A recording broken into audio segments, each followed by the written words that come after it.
This is Ryan Pierce, host of Completely Serious. Thanks for listening to the following broadcast on Public House Media.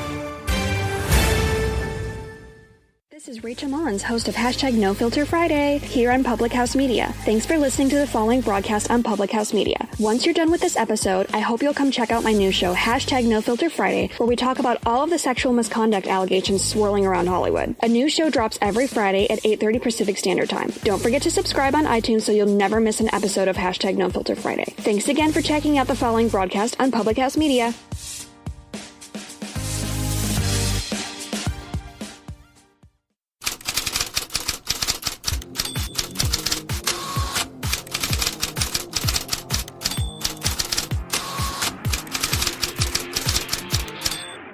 The latest headlines. If they go out and wipe the floor with the Texans, I might buy in. The insightful interviews. Whitney McIntosh, SB Nation. I was more impressed with John Carlo, especially when you consider Aaron Judge's all-star squad. The hottest takes. Yeah, Saquon Barkley had a great game against Iowa, but he hasn't done much. Can all be found on Press Row.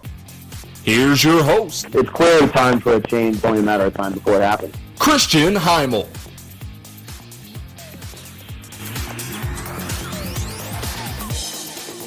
Well, once again, here we are. Super Bowl 52 is set. Patriots, Eagles, a rematch of the Super Bowl in 2004. Tom Brady yet again. Magnificent drive there to win the game against Jacksonville. And then Philadelphia out of nowhere at home blowing out the upstart Minnesota Vikings.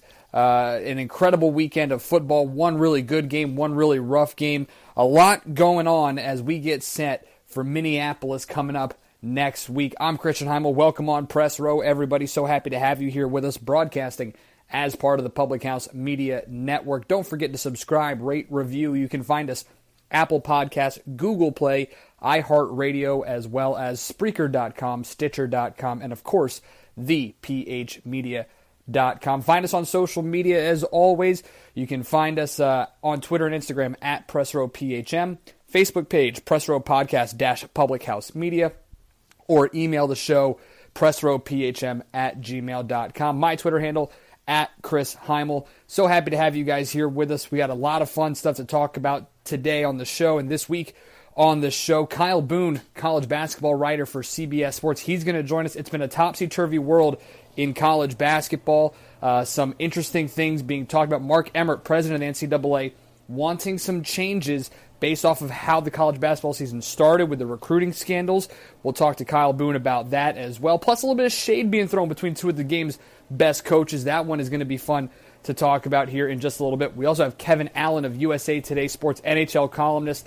We don't talk a lot about hockey here. We talk sometimes the big sports and just a quick little recap here and there, but a lot of fun stuff happening more than halfway through the season. Can the Vegas Golden Knights, the expansion team, still leading the Western Conference, can they do that the rest of the way? And then, big question we're going to have with Kevin Allen here is the Olympics starting in just a little bit, just a couple weeks away. No NHL players. How do they actually feel about it? And how are Team USA's chances with no real current NHL talent on the squad? We'll hear from him in just a little bit. But we do want to talk about, obviously, the big game, Super Bowl 52, next weekend in Minneapolis. And some exciting games this past weekend. Maybe if you're not a Vikings fan, certainly if you're a Jags fan, you're heartbroken. But it's one of those weekends where I don't know how to feel about it. Number one, kind of shell-shocked, I think, that Minnesota really didn't put up much of a fight at all. That defense, the number one defense in the league, was torn apart by Nick Foles. They really didn't do anything, got very little pressure on him. Meanwhile, that Eagles front line, Fletcher Cox, Chris Long, I should say, dominating the Vikings offensive line, putting a lot of pressure on Keenum, making it really difficult for him. And the Eagles showed something in that game that is going to be really interesting because here's the thing. What they did to Case Keenum is how you beat Tom Brady. If you get to Tom Brady enough and you have all that pressure on, Brady's not mobile. He's not great quarterback, but he is a pocket passer. He is not mobile, does not like to run, does not like to get rattled. Look at the two Super Bowls he lost to the Giants, and their defensive lines, their linebacking core got in there, disrupted everything. The secondary was opportunistic. You saw a couple of interceptions where it's the defensive line getting a hand on Case Keenum as he's releasing the ball, and that's forcing the interception. So the Eagles showed a game plan against Minnesota and showed the Patriots that, hey, guess what? We've got the tools to beat you guys. It'll be interesting to see exactly if they're able to do that. It'll be a close game. I know the Eagles are opening up as the biggest underdog in Super Bowl history, a little more than 5 points at the first line, but it's going to be a close game. I still believe that. We'll touch more on it next week. We're going to have people from both New England and Philadelphia touching on the big game coming up next week, but the Eagles really impressed me. Nick Foles really impressed me. I got to be honest, I did not think he would be able to lead this team past Minnesota. You saw the struggles of the Vikings squad on the road in that cold weather. Keenum really struggled, and the question becomes what happens with him now. Does he move on from Minnesota? Sam Bradford and Teddy Bridgewater both going to be healthy next year. Do you bring Case Keenum back and let him compete for that starting job, or do you just move him on out? It's going to be tough to say that to Vikings fans. I mean, I know you've got Bradford there. I know you've got Teddy, but it's going to be really tough to tell Vikings fans, listen, the guy who got us to the NFC Championship game is not going to come back next year just because the other two guys are healthy. I know he wasn't supposed to be in this role this year, but who knows? Case Keenum's probably going to get money somewhere. If he follows Pat Shurmur to the Giants, who knows? But it's going to be tough for Keenum and for the Vikings fans to understand that this separation, if it happens, is going to simply be because the two guys who were ahead of him at the start of the year and only lost their jobs because of injury are going to get their jobs back. But it might be the right move. I don't know. We'll wait and see. Meanwhile, for the Patriots, I mean, what can you say? It's Tom Brady. It's Bill Belichick. Brady has more comeback wins, game-winning drives in the fourth quarter or overtime in the playoffs than some quarterbacks do in their career. In his career, that was his 11th postseason game-winning drive in the fourth quarter or overtime. 11. There are quarterbacks who don't have that many in their entire career, playoff or regular season. And you really got to be impressed with what he did. I know a lot of people are saying the refs colluded. Stop with that, please. Please just stop with that. The NFL gains nothing by having the Patriots in the Super Bowl. They really don't.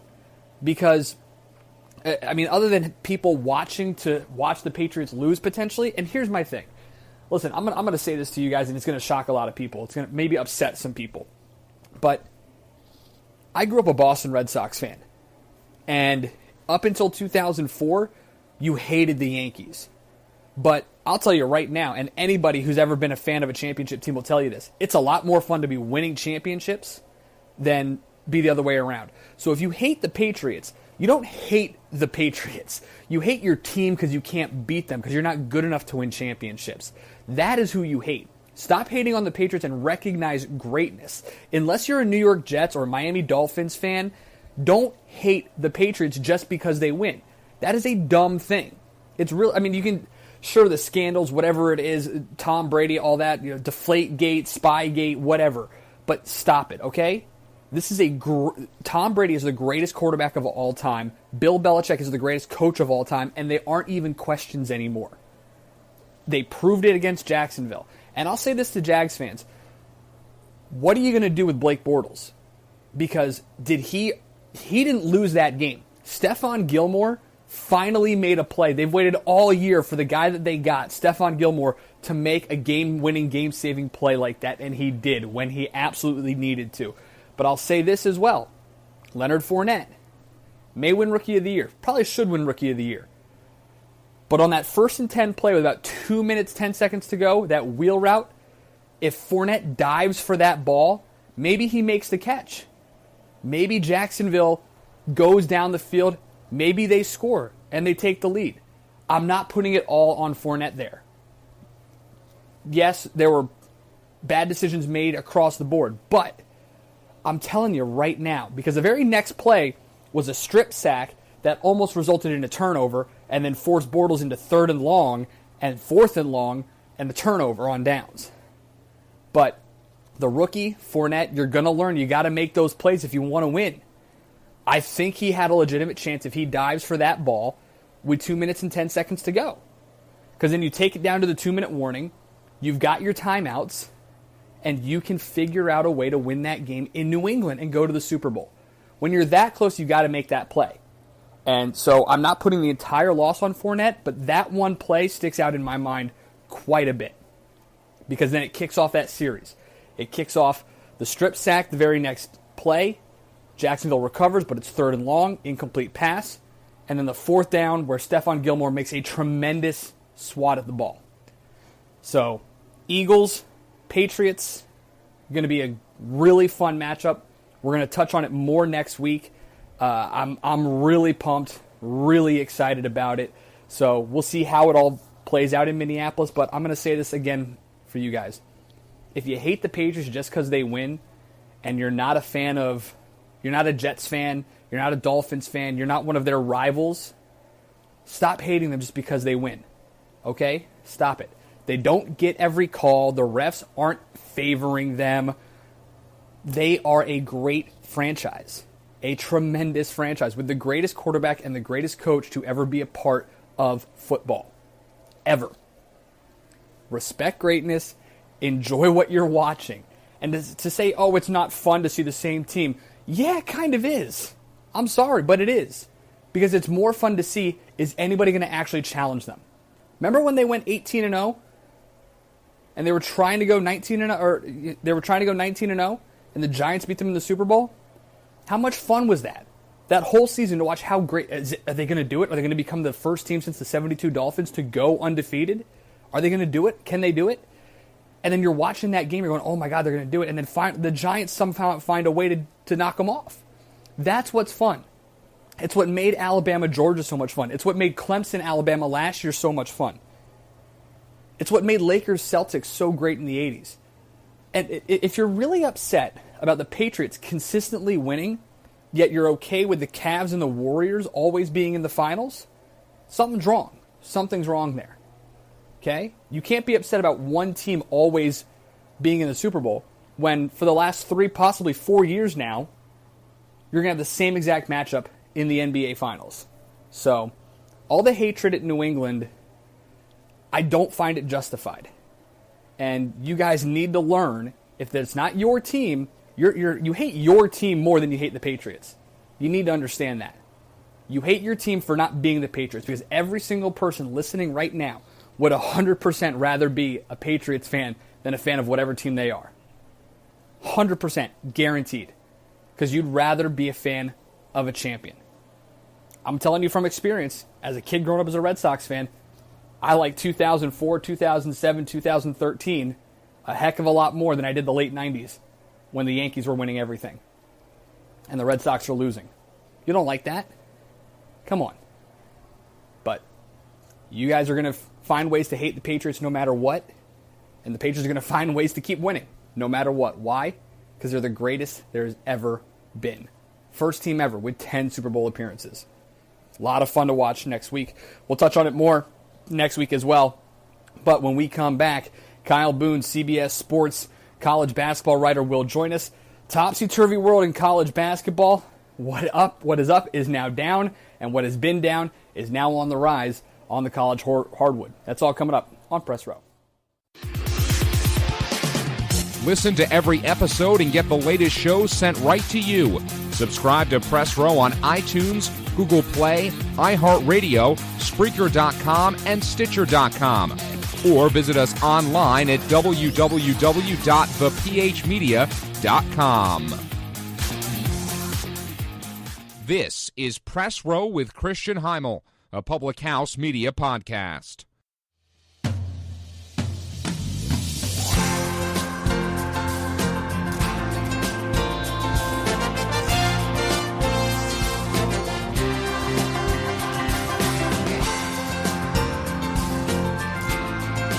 Back on Press Row, just a couple months away from one team having that one shining moment. Villanova, the number one team in the country right now, but it's been a topsy-turvy, upside-down kind of world so far this season in college basketball. And Kyle Boone of CBS Sports joins us now here on the show.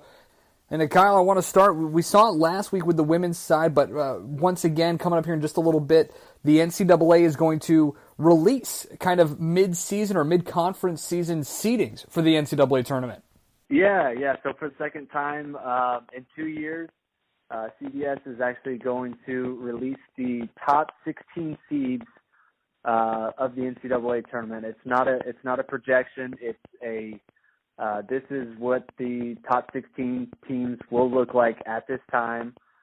It gives fans a snapshot essentially of what the teams will look like exactly 1 month before Selection Sunday. So some good banter for media folk like myself and you, and obviously it's fun for fans just to get a glimpse at what the top teams are going to look like. I think everyone wants to know who's going to be the number one seeds, and it'll be really cool to kind of see how that unfolds. And last year I think it went over really well. I do like the format just in the sense that it's not a weekly ranking thing. It's not a college football ranking show that has a lot of drama and a lot of things behind the scenes that feels like it's a little bit overplayed. But it's a one-time deal ahead of Selection Sunday that gives fans something to look forward to and kind of something to measure ahead of Selection Sunday. So it's a lot of fun. Certainly going to be fun to see those seedings come out. It's been a fun season, as we mentioned at the top here, Kyle, a topsy-turvy, upside-down kind of world right now. A lot of upsets. Just fun to be a fan of the sport in general. But what have been some of the biggest storylines for you here so far in college basketball? Well, there's a bunch of them. I think probably some of the biggest surprises early on that I've seen, just from a national standpoint, Kentucky isn't nearly as good as probably what everyone thought. They had, I think it was 5 5-star prospects who came in, and they're super young, they're super inexperienced, they're not very good right now. They might not be an NCAA tournament team. That's been pretty interesting to watch.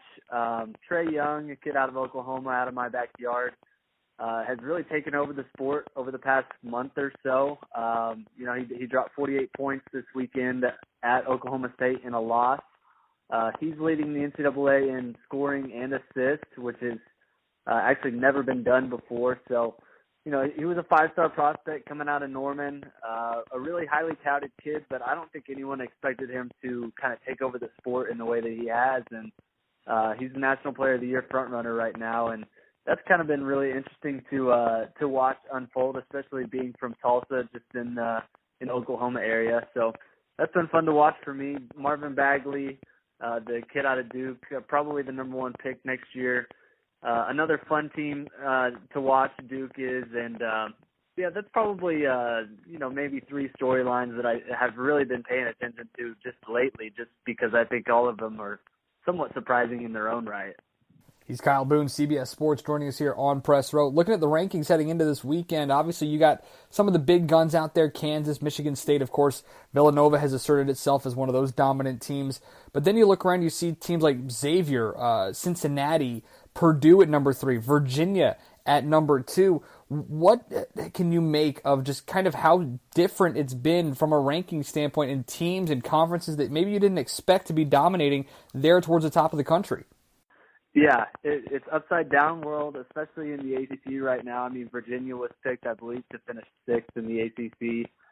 They're 18-1. They're atop the ACC standings. Purdue, another team that wasn't picked to finish first in its own league, could easily have a case to be number 1 in the country right now. They're number 3 in the AP poll that was released this week.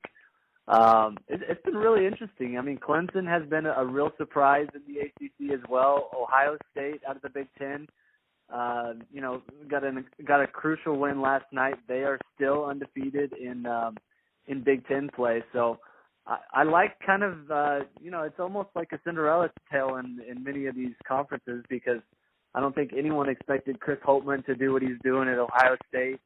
Matt Painter has continued to surprise a lot of people in the Big Ten with Purdue, and Brad Brownell at Clemson has really done a nice job. And they lost Dante Grantham, their second leading scorer, earlier this weekend, and they also lost out to 5-star Zion Williamson, who actually picked Duke this weekend. So that was a tough weekend for Clemson overall, but it really has been kind of a surprising college basketball season with a lot of non-blue blood schools really having a lot of success. So that's made it pretty interesting to watch overall. You mentioned Kentucky out of the top 25 for the first time since 2014.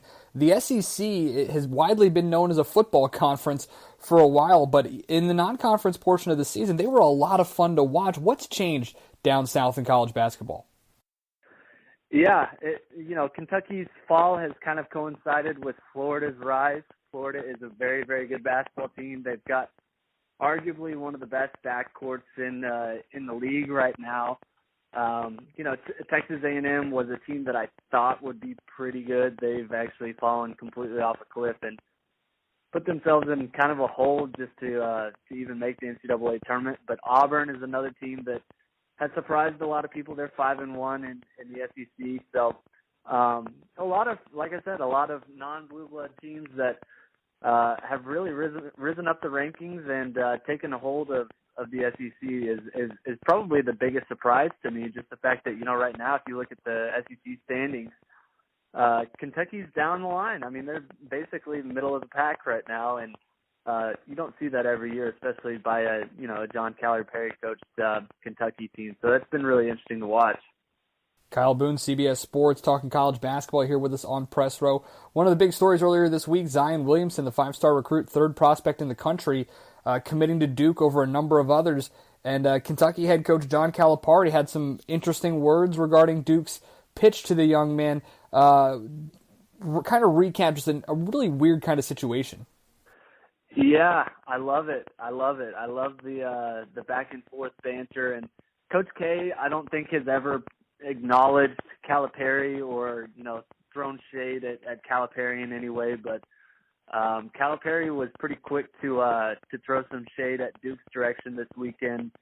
And after losing to Duke on the recruiting trail to Zion Williamson, had some interesting comments about Duke's approach to recruiting Zion and their philosophy to have him set for life after basketball. And basically Calipari said, "Hey, I'm not buying it. I've got some swamp land that I could sell you as well if you're interested in that." So really, I love the back and forth. I love the fact that two of the best coaches in the NCAA are somewhat sparring, and you know what? They're kind of playing the same game right now, which makes it a little bit more interesting. Duke has kind of gone all in on the one and done philosophy. They've got the top 3 recruits in the class of 2018. That is typically a John Calipari staple. He seems to have embraced the one and done culture, and Duke is kind of beating Kentucky at their own game, and I think John Calipari is not too happy about it. So that's definitely entertaining to me. I love the back and forth banter. Certainly a lot of fun to be watching college basketball again, but as we all know, Kyle, the season began with a bit of a black eye, the recruiting scandal that ultimately led to the demise of some coaches, including Rick Pitino at Louisville. You had an article last week on CBSSports.com, NCAA President Mark Emmert wanting some changes coming to college basketball. What can you tell us about that?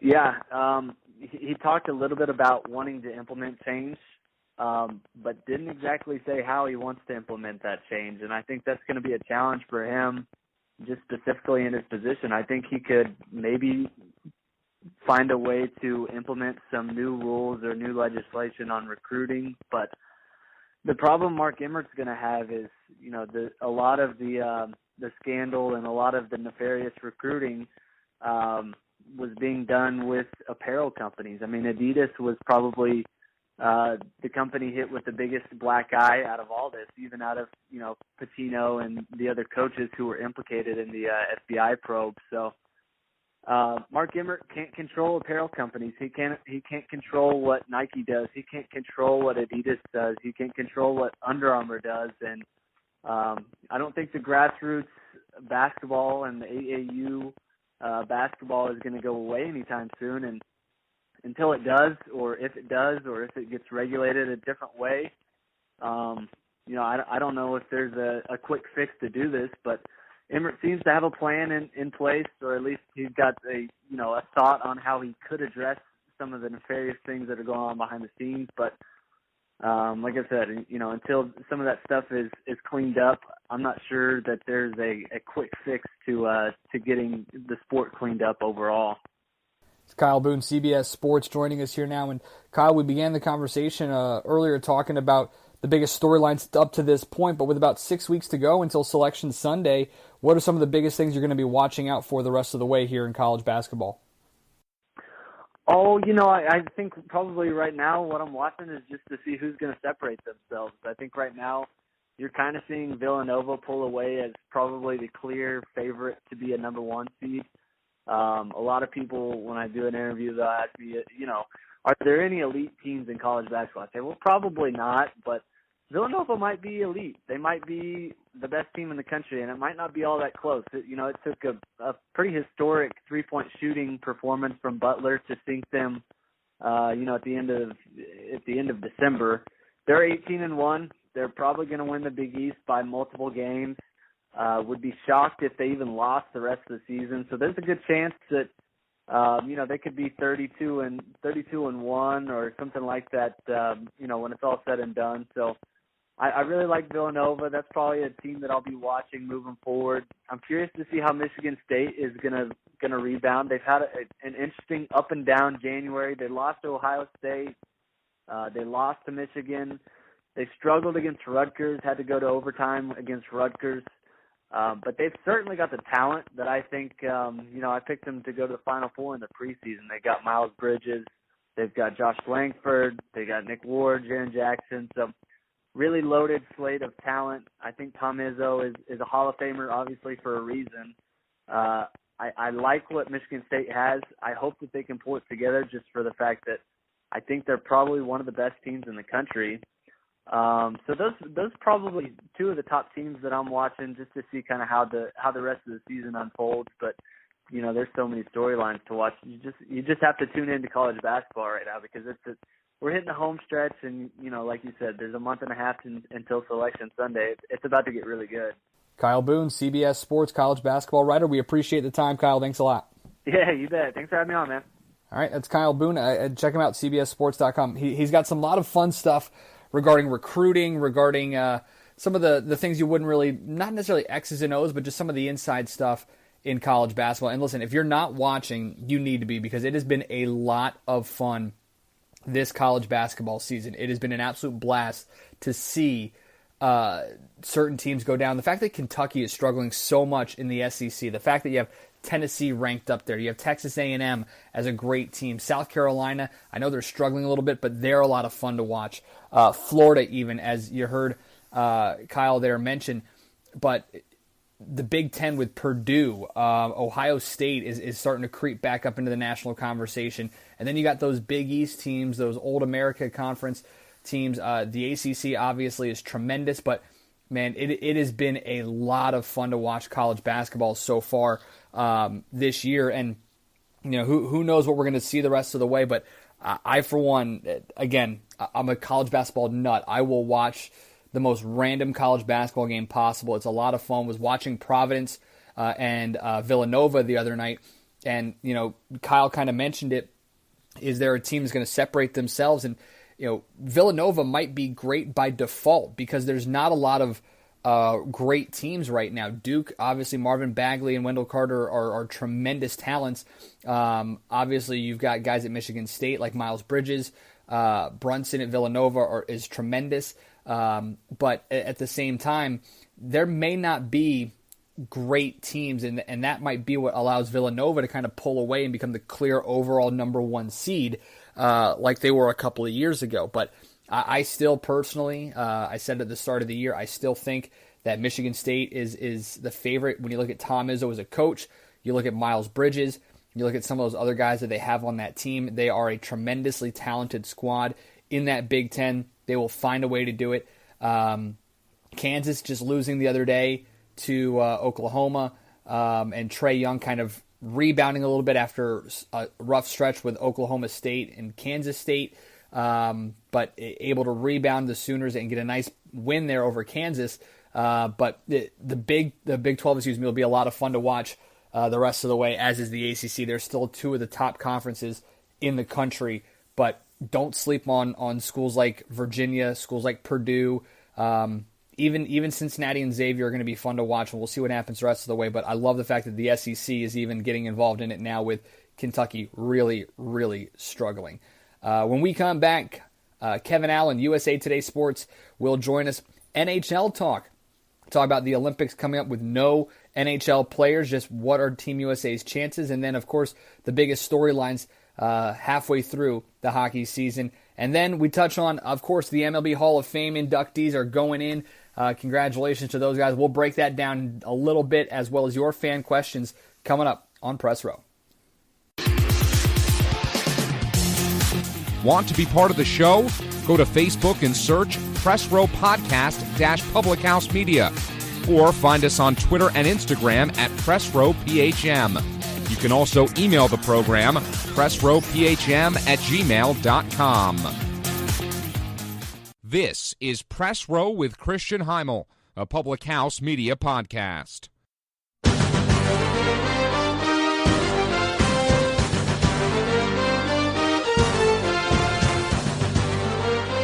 Back on Press Row, Christian Heimel here with you guys, broadcasting as part of the Public House Media Network. It's not often we get to talk NHL, but it's been a fun season to watch. There have been some really interesting surprises in the world of hockey so far here this year, and of course with the Olympics coming up, big story being that no NHL players will be on the U.S. or any Olympic roster for that matter here this year. USA Today Sports' Kevin Allen joins us now on the show, and Kevin, thanks a lot. Appreciate the time. My pleasure. And Kevin, I guess we'll start off, more than halfway through the season now in the NHL. What have been some of the biggest surprises or maybe biggest storylines so far here in the world of hockey? Well, one of the biggest story in the NHL, and certainly a big story in all of professional sports, has been, the expansion Vegas Golden Knights sort of taking pro sports by storm. I mean, there's never been an expansion team that's been this successful emerging from the gate.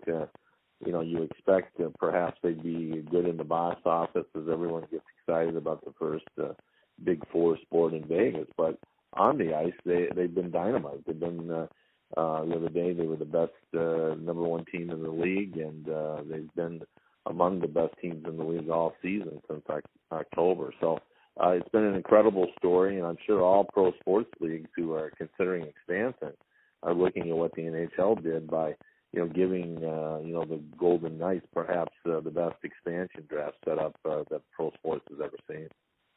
You brought up Vegas, and I guess that was going to be my my next question, is how did things change with the expansion draft that has allowed this team to be so dominant? I mean, you look at Marc-Andre Fleury playing incredible in net. You look at Carlson, one of their best forwards. But what changed within the rules that allowed Vegas to put together such a competitive team in year one?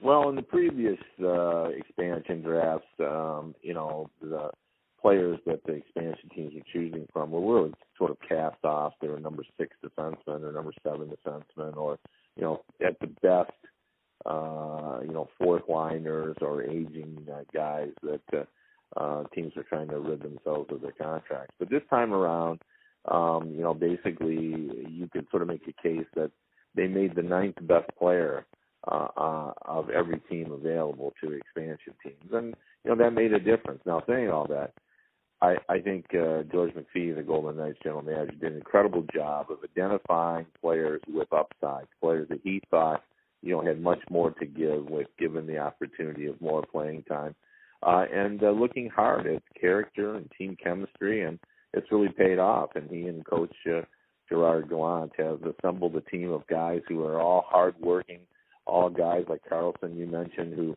were pretty good players elsewhere, but given more of an opportunity to be the guy, have stepped up and become stars of this Vegas team.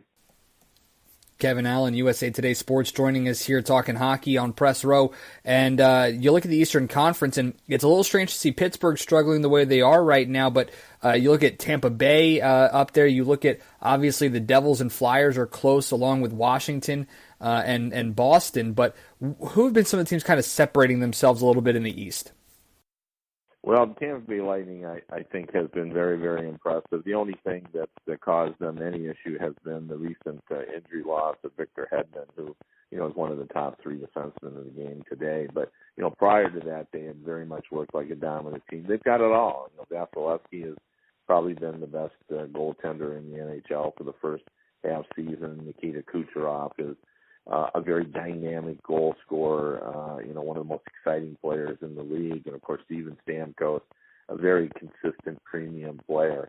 And they've got depth up and down their roster. So I've been very impressed by them. And I think, they'll sort of adjust to Hedman's loss, and they'll be strong going down the stretch. And then they'll be very tough to beat, I think, in the East. And you mentioned Washington. They're a team that's been a little bit of surprise. They had salary cap issues in the offseason. They lost more players than you like to lose when you were a very good team like they were. We expected them to take maybe a half step back, but they haven't. They've been very strong. Alex Ovechkin, this guy never gets enough credit. And he's really led the way, 28 goals this season, on his way to another 50-goal season in an era when 20 goals is really playing well. So I like that team as well. And don't rule out the Penguins. They've had an up-and-down season, but they've got Crosby and Malkin, and they're going to be there in the postseason as well. And then when you look out west, you look at teams like Winnipeg and Colorado with Nathan McKinnon. I mean, you've got some talented squads across the country in places that maybe we're not used to seeing over the last 5-10 years. Well, I agree with you. The Colorado Avalanche have been a story, too. They already have more points at the midway point than they had all of last season. And, Joe Sakic, the general manager, had taken a lot of criticism for how he handled the Matt Duchene trade situation. But, he hit it out of the park with that trade, getting a lot of assets for him when everybody was predicting that he wouldn't do as well if he did it in season, and proved everyone wrong. And, he's kind of showing that there was method to his madness. The patience of waiting on this team, not doing as much as people thought he should have in the offseason has paid off. So I like the Colorado team. And the Winnipeg team, they're a very exciting team with a lot of great young players. Kyle Connor and Patrick Laine, and some veteran players like Blake Wheeler and Dustin Byfuglien. And, they've got young Jacob Trouba as well on the fence. So we've been waiting for them, but the reason they haven't risen up in the past is goaltending. And this year, Connor Hellebuck has delivered the kind of goaltending that they've needed. So I think they're for real. The Predators are still strong as they were last season. Let's not forget they were in the finals last year. And I think they're a better team this year than they were last season when they reached the finals. So wouldn't rule them out there. But they're in a very tough division. And the Central Division is kind of like the pool of death in the National Hockey. They got every team in that division is a quality team, and two of them are not going to make the playoffs. So it's going to be a struggle. He's Kevin Allen, NHL columnist for USA Today, and it's a conversation I always enjoy having with different people, Kevin, but when you look at the big four sports in the U.S., it feels like hockey, I don't want to say is forgotten, but it's definitely the lesser of those four. What about this new team in Vegas, the World Cup of Hockey that we saw a year ago? What can the sport do, or what has the sport been doing to maybe grow it from a national brand standpoint where it does kind of compete in the popularity with a sport like baseball or the NBA or the NFL?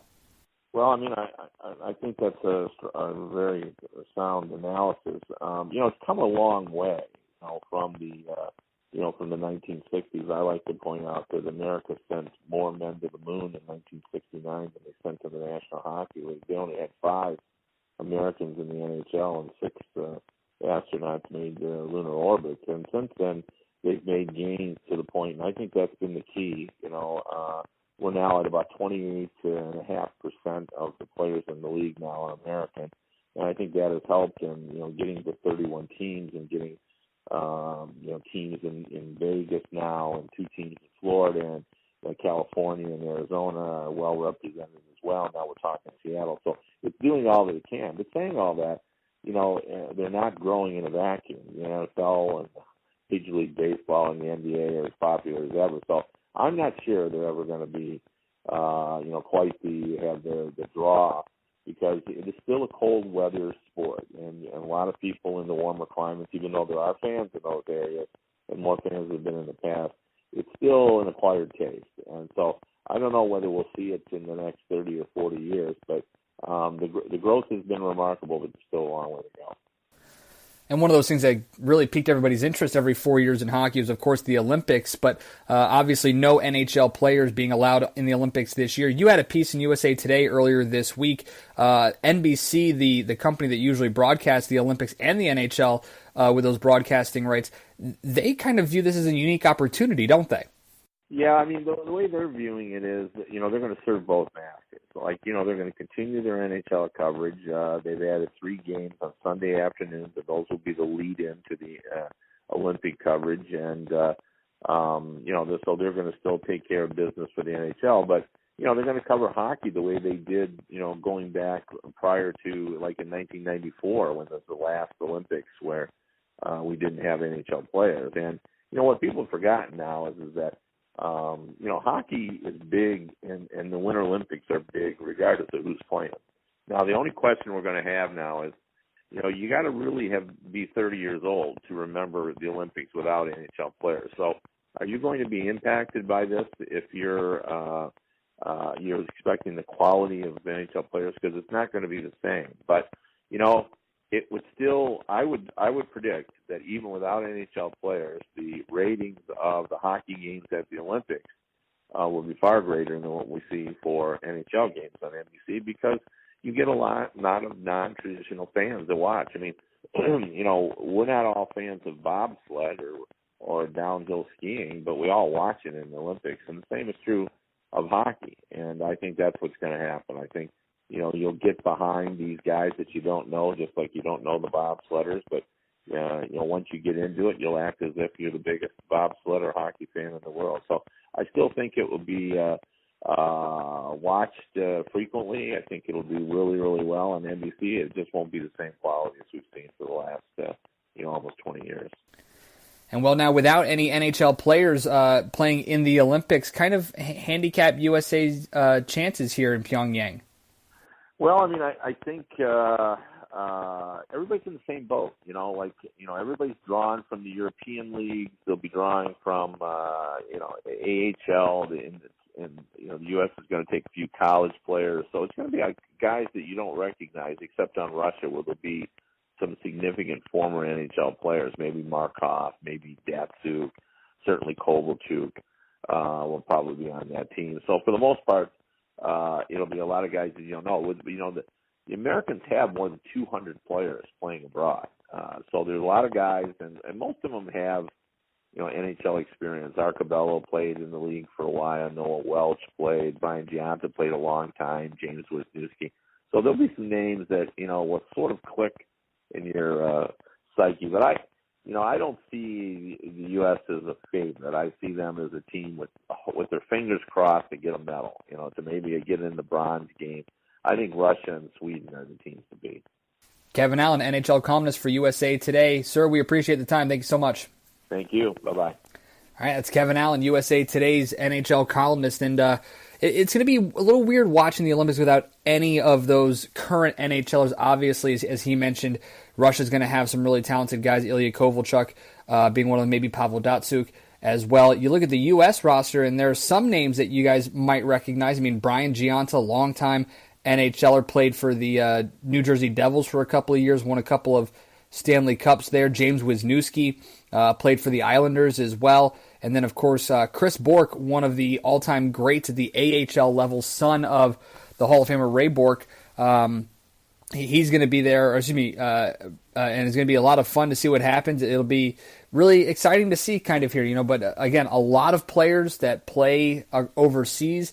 It'll be interesting to see how the Olympics go and how this kind of maybe does it elevate the NHL. That was kind of the big thing. They weren't sure. One of the reasons they went away from the Olympics was because they didn't think that it was going to have that worldwide impact. And who knows? Maybe people do still watch, and maybe this is the new trend where you're not going to see it at all. Of course, they don't want to stop their season for 3 weeks and risk stars getting hurt. But, you know, we're not going to have moments like TJ Oshie a few years back when the shootout for the U.S. made him a massive star. But other than that, you know, I mean, it's been a fun hockey season. I don't get a chance to watch it a lot. I don't pretend to know it a lot, which is why you guys won't hear me talk about it that much. But I do know this. What's happening in Vegas is awesome. Tampa Bay and Steven Stamkos are tremendous. Love seeing Colorado get back into this kind of atmosphere. And it's going to be fun to watch teams like the Devils, the Penguins, the Rangers, the Flyers, and the Islanders all in that area be fighting for a playoff spot as we get a little bit closer to the summer. When we return, Major League Baseball Hall of Fame ballot inductees are out. Did they get it right? Did they get it wrong? What does it mean for the future of some of these guys? Plus, your listener questions coming up on Press Row. Listen to every episode and get the latest shows sent right to you. Subscribe to Press Row on iTunes, Google Play, iHeartRadio, Spreaker.com, and Stitcher.com. Or visit us online at www.thephmedia.com. This is Press Row with Christian Heimel, a Public House Media podcast.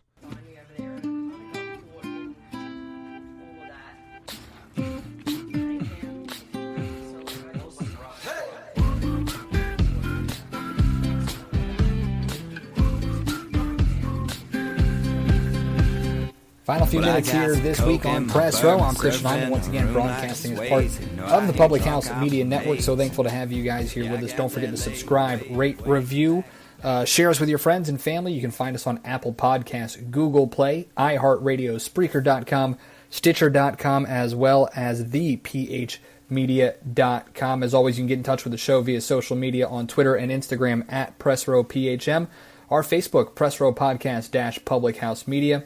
And, of course, you can always email the show, pressrowphm@gmail.com. If you want to find me on social media, you can find me on Twitter at Chris Heimel.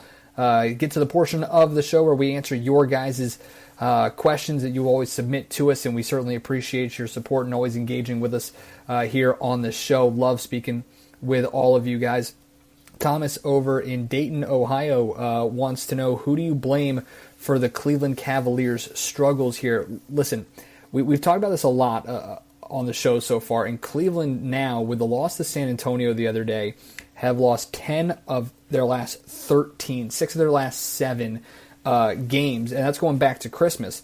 They're a squad that is really just has no cohesiveness at all whatsoever here. And when you look at some of the reasons, I mean, yes, Isaiah Thomas is still trying to get worked into the flow of things. No, they do not play great defense, which I've been telling you guys all season long. I mean, they gave up 148 points to the Thunder, for crying out loud.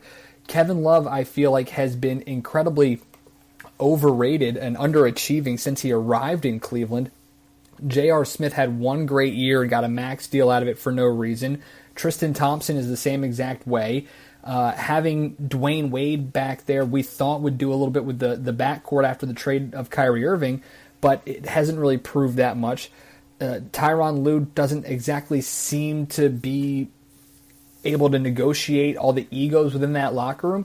I tell you who I blame on this, and I know it sounds like we're piling on here, but I blame and put a lot of the blame and responsibility on LeBron James. This is a guy who, a year ago, after his team went to the finals with his 31 wins, 31-18, I believe was their record, when David Blatt got fired and Tyronn Lue came in because of LeBron James, when they were leading the Eastern Conference after winning the Eastern Conference for yet another year in a row. LeBron got rid of it so that Tyronn Lue could be the head coach. Now, LeBron James, I personally think, he's a very talented scorer, and yes, 30,000 points is great. Do I think he's going to surpass Kareem's all-time record? Absolutely I do. Or, Wilt's all-time record? Absolutely, I think he passes it. But here's the thing. LeBron is holding this team hostage by not telling Colby Altman what he's going to do. By not telling the GM Colby Altman what his plans are after this season, he is holding the Cavaliers hostage. Because, as we heard last week from Oliver Maroney of Dime Magazine, it's one of the toughest decisions that GMs had to make in the last decade in the NBA.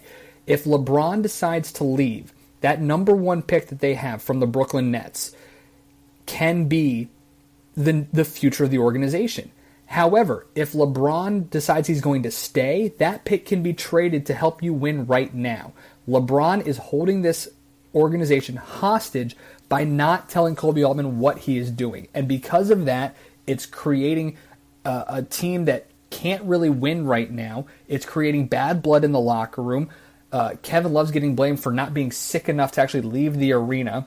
Tyronn Lue's got to have to figure this out from a coaching standpoint and who he moves around in the lineup. But I'm telling you, until LeBron actually says what he's going to do, Colby Altman's not going to make a move. Because what happens if you trade that number 1 pick and then LeBron leaves? You've got nothing. Or you literally have absolutely nothing there, and you look like a fool. And I firmly believe that this is all 100% on LeBron James. He wanted this team.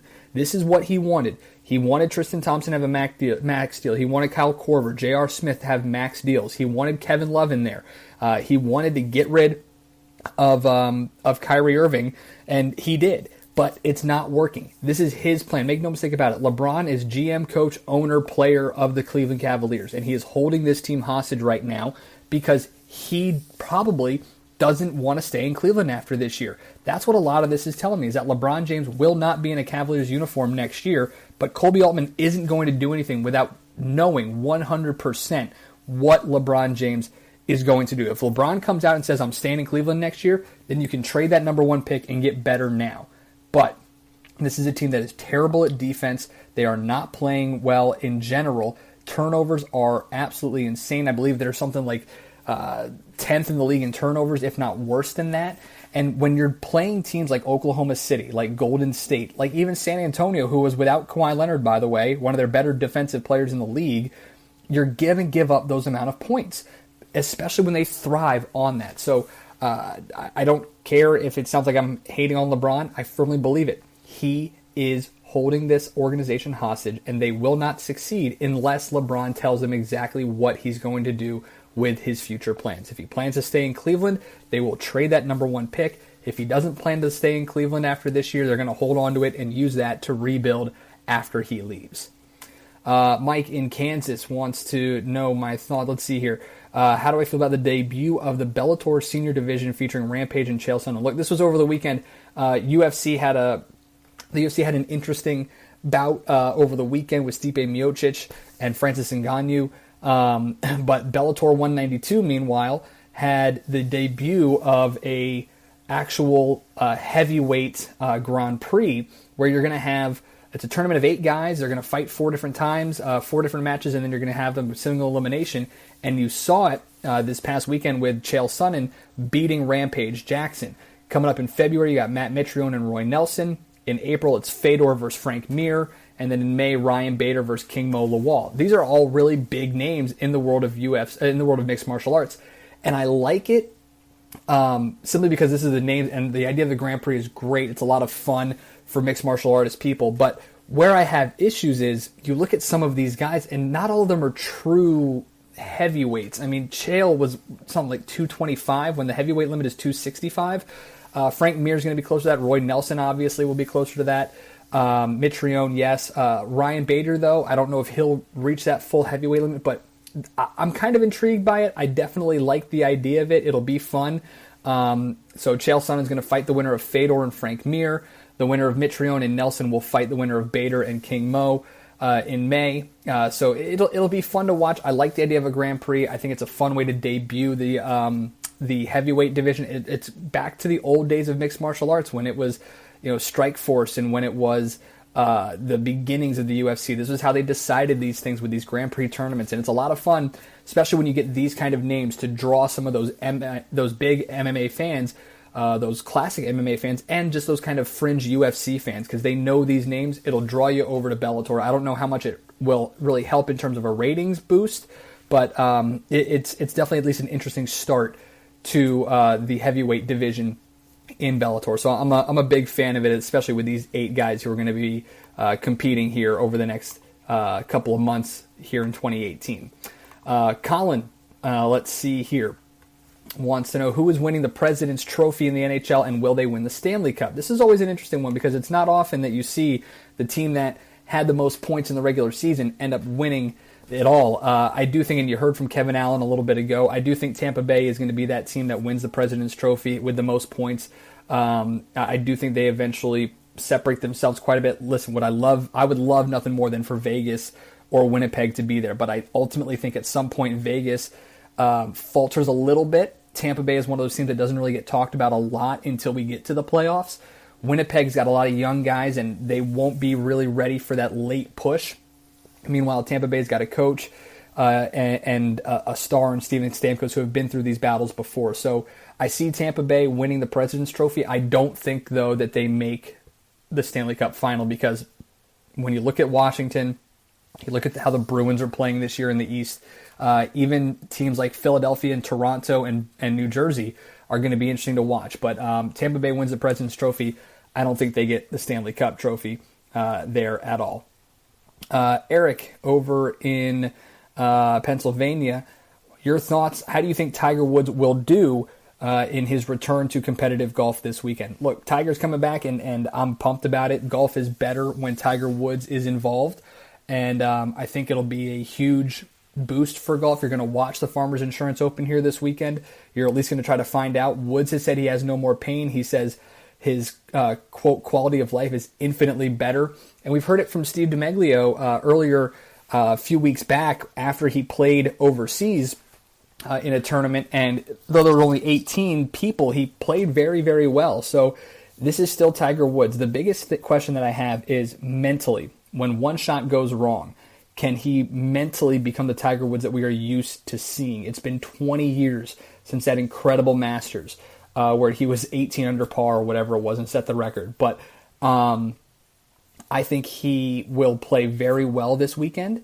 You look at who he's going up against. Some of these guys are pretty impressive. You've got some of the better ones. This is really the first kind of tournament where you get some of the best guys in the world there. Hunter Mahan, Keegan Bradley is going to be there. A couple of the other ones, Billy Horschel, who's won, Ricky Fowler, obviously. Phil Mickelson will be there, Justin Rose.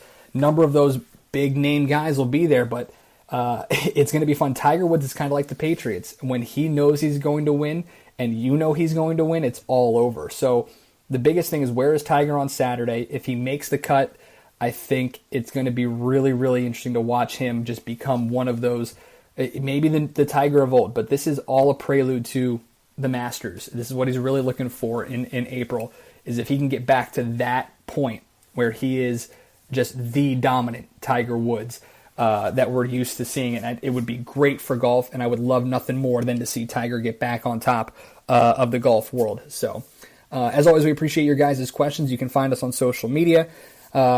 Many different ways, Twitter and Instagram at PressRowPHM, the Facebook page, Pressrow Podcast Public House Media, and email the show, PressRowPHM@gmail.com.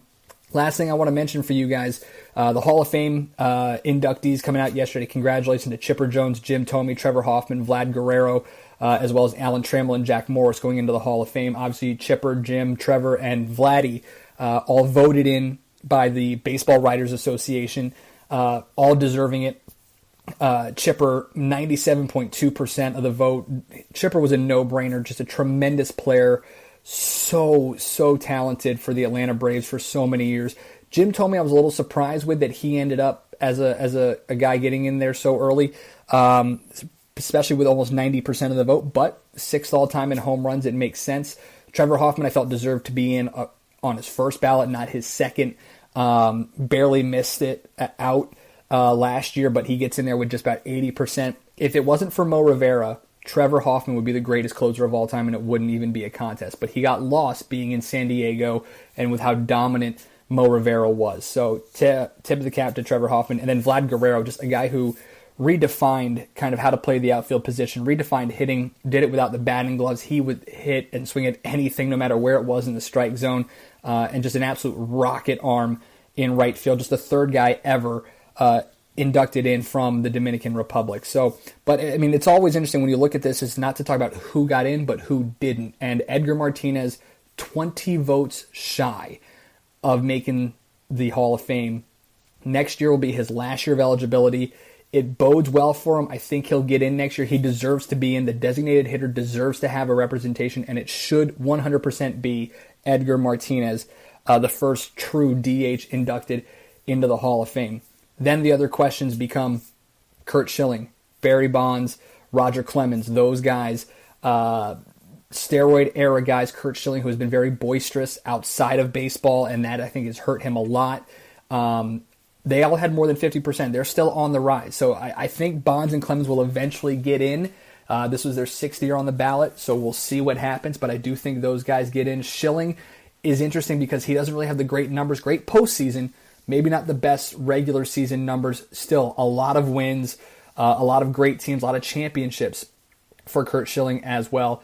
And then, of course, the interesting one is obviously Mike Mussina, just because he had such a good year or a good career, but on some really tough Orioles teams. He didn't win much in Baltimore from a team standpoint. Did some really good stuff there, was very, very good.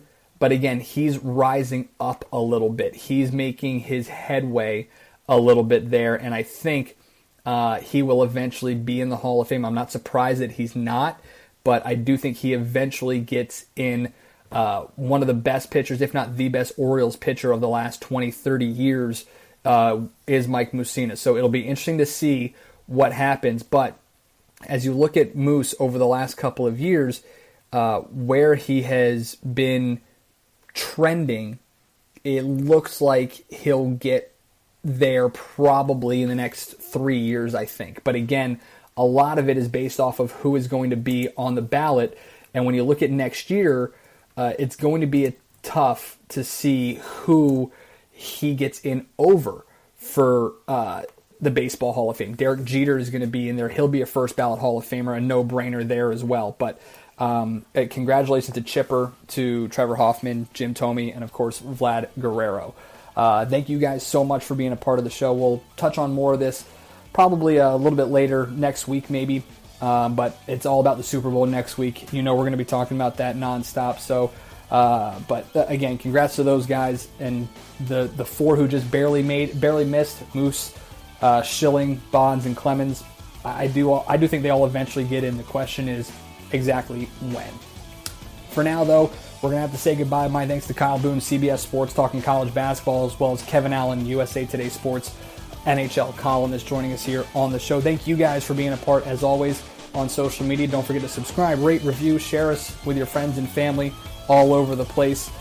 Super Bowl 52 next week in Minneapolis. We're going to break it all down right here. Until then, I'm Christian Heimel. I'll see you on Press Row.